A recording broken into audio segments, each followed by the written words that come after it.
जों दा दिफेन बर' सारनो होगोन आरो।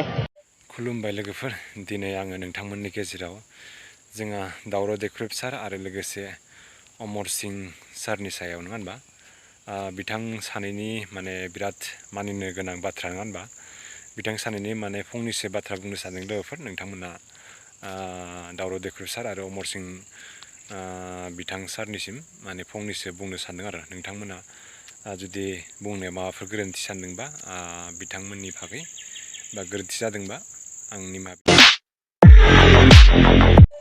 अके लोगोफोर, दा आं नोंथांमोननि गेजेराव जोंहा अमर सिं ब्रह्म सार लोगोसे दावराव देख्रेब सारनि सायाव फंनैसो बाथ्रा बुंनो सानदों। दा बेनि गेजेराव माबाफोर बुंनायाव गोरोन्थि जाफ्लांदोंबा आं निमाहा बिनो थाबाय बयनिसिमबो। दा अमर सिं ब्रह्म सार आरो दावराव देख्रेब सारनि सायाव बुंनायनि सायाव आङो दा मानि बागै बुंनो थांदों नोंथांमोना एसेबाबो सानना नायदो आरो जेनेबा नङा होनबा। दा आं बेखौसो बुंनो सानदों लोगोफोर, जोंहा दावराव देख्रेब सारा माने मा होनदों दाख्लै इलेक्सन माने खाथि सम फैनायाव ओमफ्राय अमर सिं साराबो माने इलेक्सन खाथि सम फैनाय समाव माने जोङो बिथांखौ जों बांसिन माने ससियेल मिडियायाव नुनो मोनो आरो बिथांमोना बांसिन इलेक्सन खाथि फैनाय समावसो बांसिन जों बिथांमोनखौ ससियेल मिडियायाव बखिबायनाय नुनो मोनो आरो। दा बेनि गेजेराव लोगोफोर आं दा बेखौसो बुंनो सानदों, दिनै बिथांमोना अप'जिसन पार्टि आरो जोंहा BPF पार्टि नङा होनबा मोनसे UPPL पार्टि आरो बे अप'जिसन पार्टि जेनेबा हमना लाखादो BPF आरो UPPL नङा होनबा।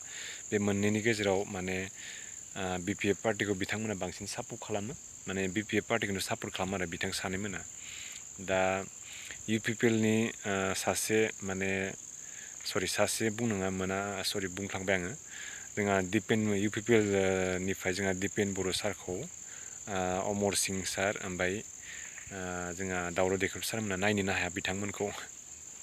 ओमफ्राय मा बुंनो बिथांमोननि सायाव, ओमफ्राय माने दाख्लै नोंथांमोना नुखाबाय जोंहा दावराव देख्रेब सारा माने अदालगुरि डिस्ट्रिक्टआव माने बिथांखौ थांनानै फेजेनगोन माबागोन ओरैबायदि गोबां नुखादों नोंथांमोना नङा होनबा। बे आंनि बुंनाय नङा दे लोगोफोर, माने जोंहा दावराव देख्रेब सारनि बुंनायनि रावसो नोंथांमोना नुखादों बे बाथ्राखौ। ओमफ्राय मानोथाय जोंहा दिपेन बर' सारखौ एसेबां नायनो बायोबा बिथांमोना दिनै जोंहा बर'जों बर' नङा होनबा सापर्ट जालायनांगौ मानोथो इदि नायनो बायो मिथिया आरो। ओमफ्राय जोंहा अमर सिं ब्रह्मआबो बिदिनो बुङो नङा होनबा UPPL दोलोखौ माने जौगानाय माबानो जेबो खामानि मावनो हायाखै, रायजो राजाफोरखौ थगायदों, बेफोरबायदि गोबां बाथ्रा बुंनायदों। आं जास्ट बेफोरखौ आङो बारा बिदि एफा पार्सनेलि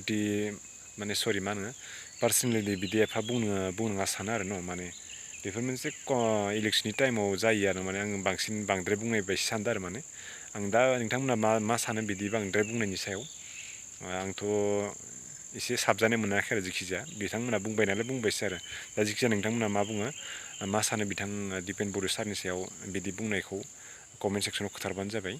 लोगोसे मोजां जादोंना जायाखै गाज्रि, ओमफ्राय नोंथांमोना भिडिअखौ मोजां मोनदों लाइक साबसक्राइब सेयार खालामबानो जाबाय। थेंक इउ स' माच।